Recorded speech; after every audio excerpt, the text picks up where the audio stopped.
Welcome to my YouTube channel study with academy. आज हम फिर से एक वीडियो लाए हैं जिसमें हम बात करेंगे गोलीय दर्पण। गोलीय दर्पण क्या है तो इसके बारे में चलिए हम देखते हैं। तो सबसे पहले हम देखेंगे गोलीय दर्पण।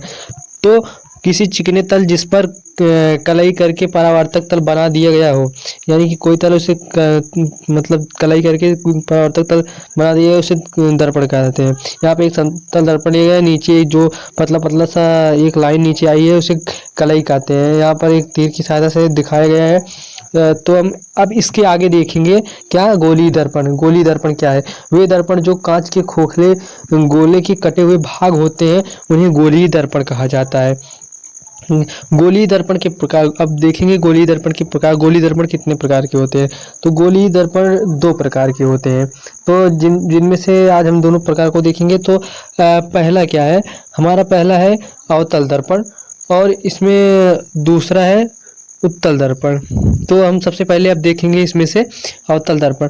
अवतल दर्पण किसे कहते हैं उसका डिफिनीशन हम बढ़िया से देखेंगे, आपको समझ में आ जाएगा। तो चलिए देखते हैं। तो वे गोलीय दर्पण जिनमें तल उभरा हुआ होता है और कलई रहती है तथा परावर्तन अंदर की ओर दबी सतह पर होता है, जिसे अवतल दर्पण कहते हैं, यानी कि कहा जाता है या कहते हैं।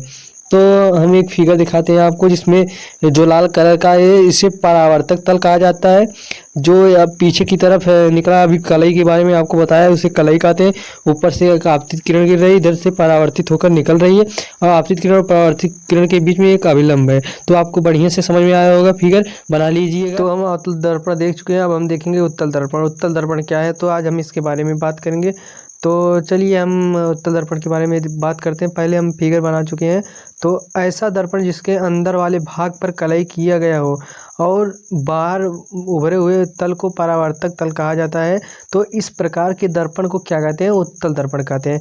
यानी कि उभरा हुआ भाग पर परावर्तन कराया जाता है, अंदर कलई किया गया भाग होता है। तो इसे ध्यान से देखें। तो अब हम फिगर बताते हैं किस प्रकार के फिगर। जो यहाँ पर कलई किया हुआ परावर्तक तल दिखाई दे रहा है, ऊपर की तरफ से हम एक प्रकाश से आपतित कराते हैं तो यहाँ पर परावर्तन होता है। इसके बीच में एक अभिलंब है जो आपको दिखाई दे रहा होगा। तो ध्यान से पूरा फिगर देखिए। इसका मतलब अवतल दर्पण का जस्ट अपोजिट होता है उत्तल दर्पण। तो आपको बढ़िया से समझ में आ गया होगा। तो हम चलिए आगे बढ़ते हैं। अब हम देखेंगे गोलीय दर्पण से संबंधित परिभाषा है। तो इसमें सबसे पहली परिभाषा हम देखेंगे किसकी? वक्रता केंद्र की। चलो देखते हैं क्या है। तो चलिए। तो गोलीय दर्पण कांच के जिस खोखले गोले का भाग होता है उस गोले के केंद्र को दर्पण का वक्रता केंद्र कहते हैं, जिसे कैपिटल सी से प्रदर्शित करते हैं।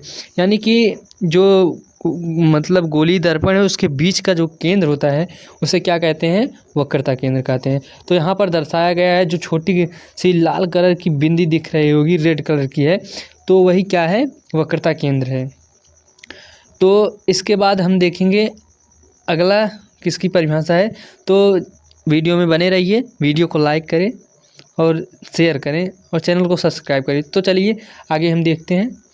तो आगे है क्या? हमारा दर्पण का ध्रुव। आगे क्या है? दर्पण का ध्रुव।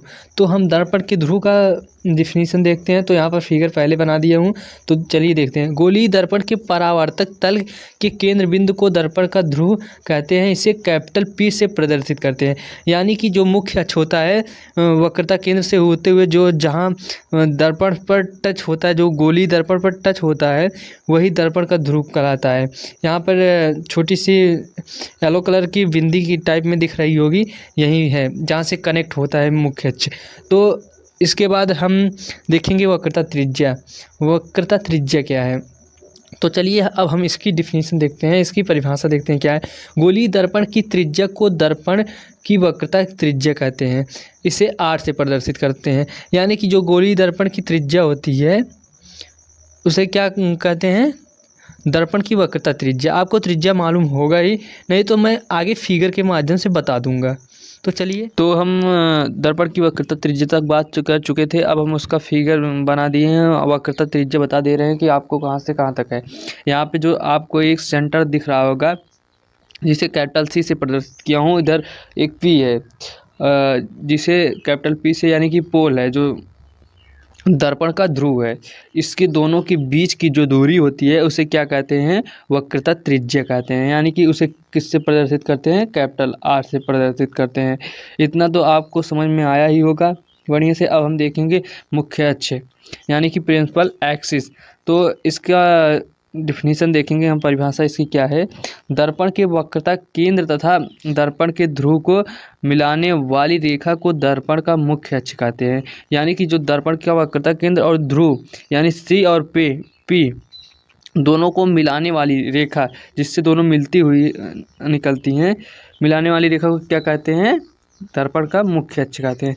यहाँ पर देखो जो पीला वाला लाइन है वही है मुख्य अक्ष। अब हम देखेंगे दर्पण का द्वारक। दर्पण के परावर्तक तल के व्यास को दर्पण का द्वारक कहते हैं। तो दर्पण का द्वारक कहाँ है, यहाँ पर दर्शाया गया है। जो एम और एम डैश है उससे ही दर्पण का द्वारक कहते हैं। जहाँ से दर्पण का शुरुआत होता है और जहाँ पर दर्पण खत्म होता है वही क्या है, दर्पण का द्वारक।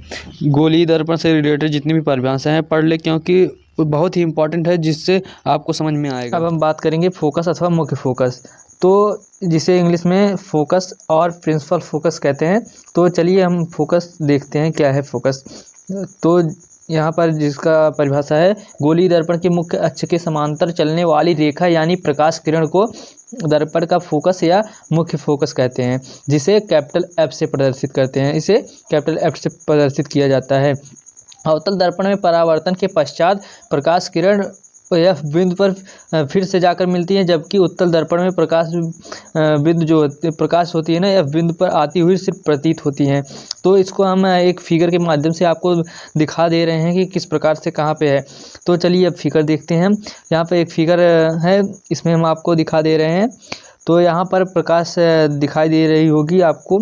यहाँ पर सबसे पहले हम अवतल दर्पण में फोकस दिखा रहे हैं। फोकस दिखाई दे रहा होगा आपको, जहाँ पर प्रकाश इधर से आती है मुख्य अक्ष के समांतर। जितनी भी प्रकाश आ रही है इधर से आती है, वही तुरंत परावर्तन होकर फिर आके कहाँ पर मिल रही है, फोकस बिंदु पर मिल रही है। उसी प्रकार उत्तल दर्पण में उधर से फोकस आ रही है, यहाँ पर आती हुई प्रतीत हो रही है, फिर से उसी माध्यम में वापस लौट जा रहा है, लेकिन यहाँ पर आती हुई प्रतीत हो रही है। तो चलिए हम इसके आगे अब देखते हैं इसके आगे क्या है हमारा। तो इसके आगे हम देखेंगे फोकस दूरी यानी कि फोकल लेंथ।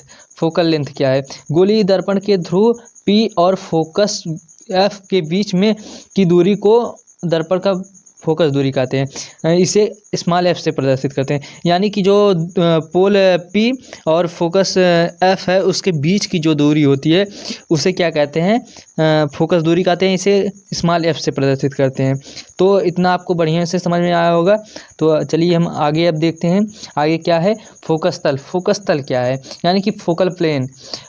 फोकस बिंदु से होकर जाने वाली तथा दर्पण के मुख्य अक्ष के लंबवत तल को फोकस तल कहते हैं। यानी कि आप मुख्य अक्ष को फोकल तल भी कह सकते हैं, क्योंकि जो मुख्य अक्ष होता है जो उसी के लंबवत फोकल तल रहता है, यानी कि जो फोकस बिंदु से होकर जाता है। तो इतना आपको बढ़िया से समझ में आएगा। अब हम इसके बाद देखेंगे वक्रता त्रिज्या और फोकस दूरी में संबंध। वक्रता त्रिज्या और फोकस दूरी में क्या संबंध है। गोलीय दर्पण के लिए वक्रता त्रिज्या फोकस दूरी के दुगुनी होती है, अर्थात r बराबर 2f है। यानी कि इसका एक फार्मूला और निकाल सकते हैं, f बराबर r/2। तो आप अगर वीडियो अच्छा लगा हो तो लाइक कीजिए और चैनल को सब्सक्राइब कीजिए। और वीडियो देखने के लिए बहुत बहुत थैंक्स। तो प्लीज़ चैनल को सब्सक्राइब कर दीजिए। मिलते हैं किसी और भी वीडियो में।